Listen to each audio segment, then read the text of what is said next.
Nou, vorige week hadden ze een afspraak met de zaakwaarnemer van Alfred. En nou, daar zou uiteindelijk over hem gesproken worden. En er zou uiteindelijk de deal doorgaan of niet. En uiteindelijk is dat niet doorgegaan. Althans, is duidelijk geworden dat hij niet verkocht is geworden.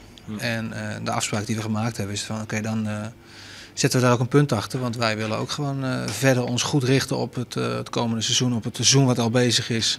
En niet op het allerlaatste moment daarin verrast worden. Ja, dus punt, hij blijft. Dat is de afspraak, ja. Ook als er nog een absurd bedrag als of 10 miljoen of meer geboden wordt. Dat is wel wat we afgesproken hebben.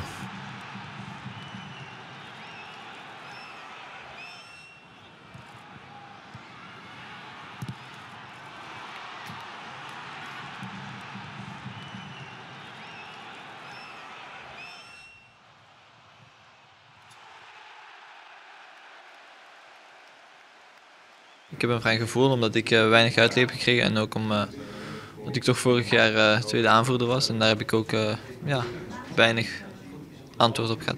Maar je hebt weinig uitleg gekregen? Ja, dat vind ik wel, ja. Heb je er nog wel om gevraagd? Nee, want zo ben ik niet.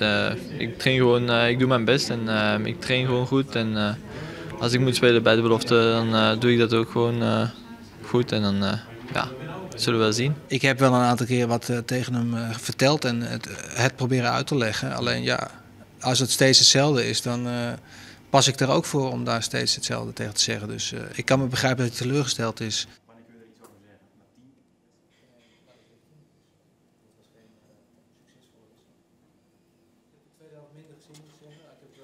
Zie ik dan op linksbuiten in plaats van Wildschut van de Berg op het middenveld?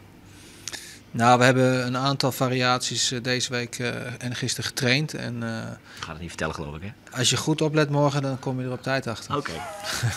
Dank voor de tip. Alsjeblieft. Ja.